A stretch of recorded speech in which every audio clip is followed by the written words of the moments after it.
Hello everyone, I hope you all are doing well and good and absolutely doing amazing. And I'm hoping that each of whoever is watching is enjoying their life and whatever problem you are facing right now, सब solve हो जाएगा if you will believe in yourself. So अगर आप इस channel पे नए हैं तो इस चैनल को लाइक करें, शेयर करें, सब्सक्राइब करना ना भूलें, क्योंकि हम रेगुलर बेसिस पे ऐसी अपडेट्स लाते हैं जो आपको पर्सनल एंड प्रोफेशनल लाइफ में ग्रो करने में मदद करती हैं।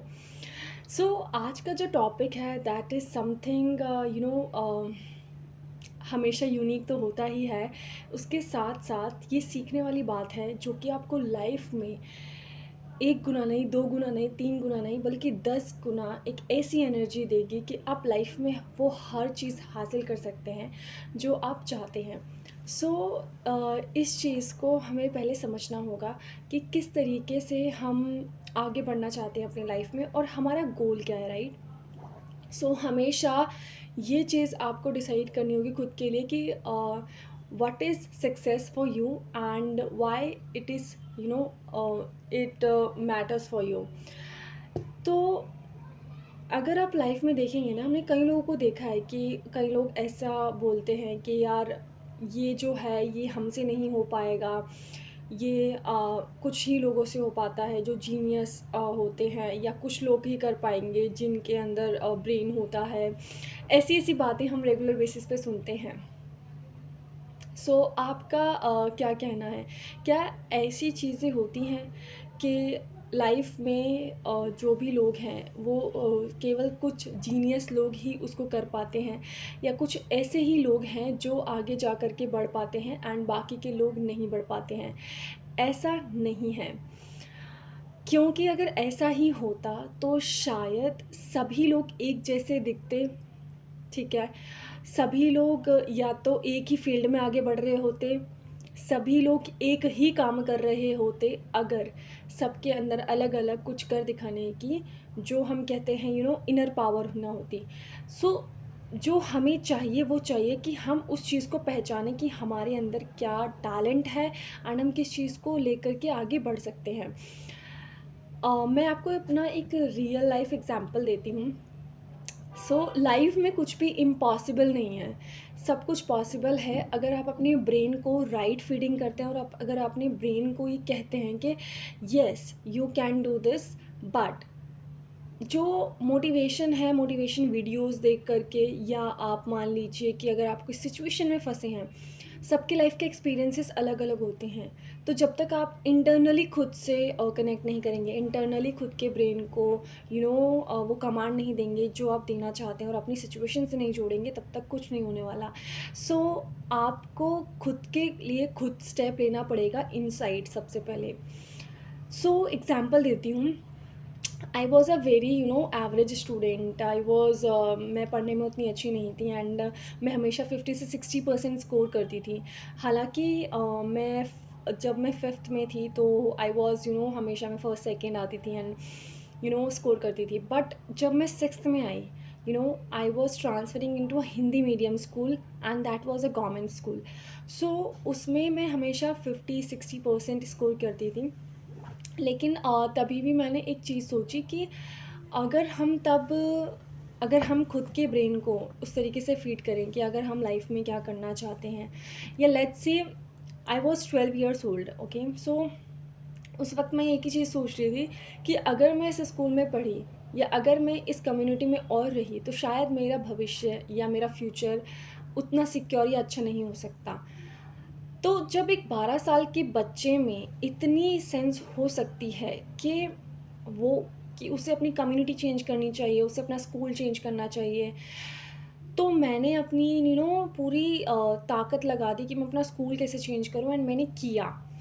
मैंने एक इंग्लिश मीडियम स्कूल में एडमिशन लिया एंड वो भी गवर्नमेंट ही था।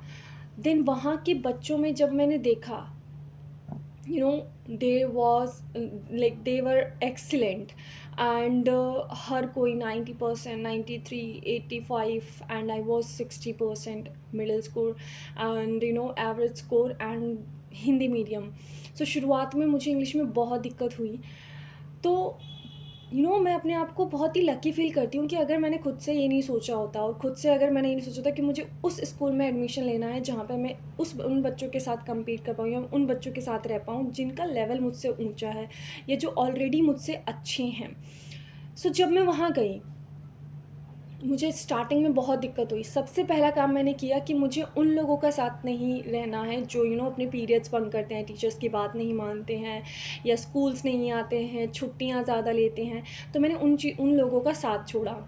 मैंने हमेशा से यही तय करके रखा हुआ था कि मैं ऐसे ही लोगों के साथ रहूँगी, भले ही मैं सिर्फ़ 11 से 12 साल की थी, कि जो लोग मुझे हेल्प कर पाएँ स्टडी में या मुझे हेल्प कर पाएँ अच्छा स्कोर करने में। तो मैंने देखती हूँ कि सडनली कि ऐसे लोग हैं 80-85%, मैंने उनसे बात करना स्टार्ट करा एंड देन सडनली मुझे पता चला कि उनका घर मेरे घर के पास ही है, तो गर्ल्स स्कूल था।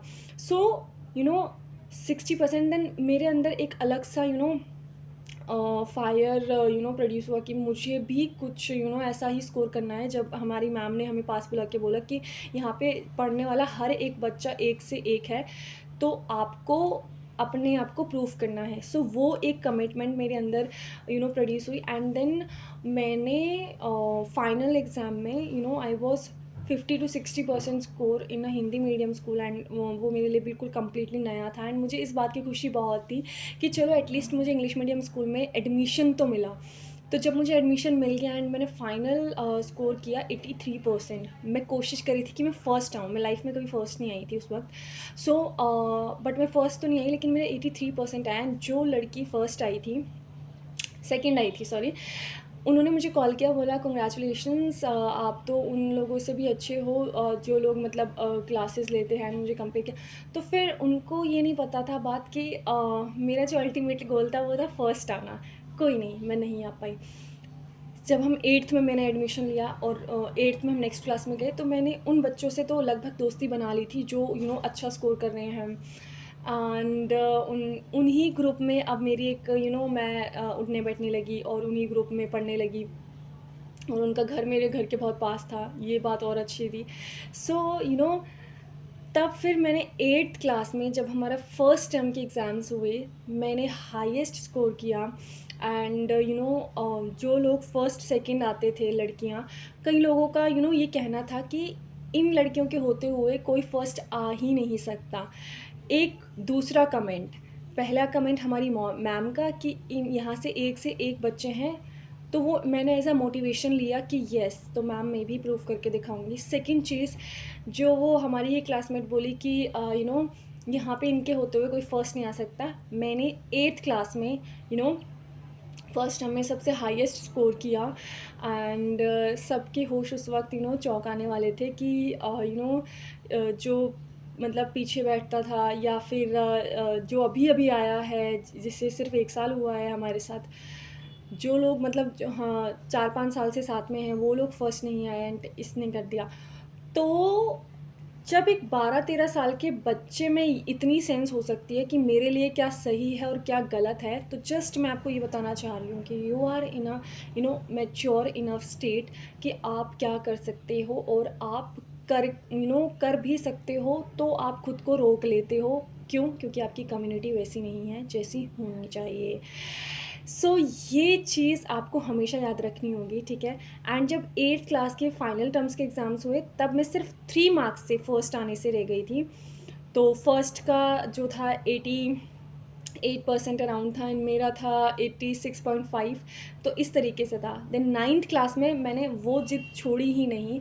1.5 ईयर मैंने सिर्फ इसी के पीछे लगाया कि लाइफ में मुझे एक बार तो फर्स्ट आना है। ये मेरी ज़िद बन गई थी कि मुझे उनको कैसे भी करके एक बार तो पीछे छोड़ना है और किसी भी तरीके से मुझे ये करके दिखाना है। तो किसी को पीछे छोड़ना ना छोड़ना वो अलग बात थी, बट मुझे फर्स्ट आना है, ये मेरा मतलब फ़ोकस था। तो फिर मैंने 9th क्लास में फाइनल्स के एग्ज़ाम्स में सबसे हाईएस्ट परसेंटेज स्कोर किया और 90% के अराउंड CGPA उस वक्त था। सो उतना स्कोर किसी का नहीं था एंड अल्टीमेटली मेरा वो ड्रीम पूरा हुआ कि भले ही मैंने वो ड्रीम बनाया, क्योंकि जब आप पहले सोचोगे तभी उसकी तरफ एक्शन लोगे। एंड देन मैं फ़र्स्ट आई एंड बहुत ज़्यादा अच्छा लगा।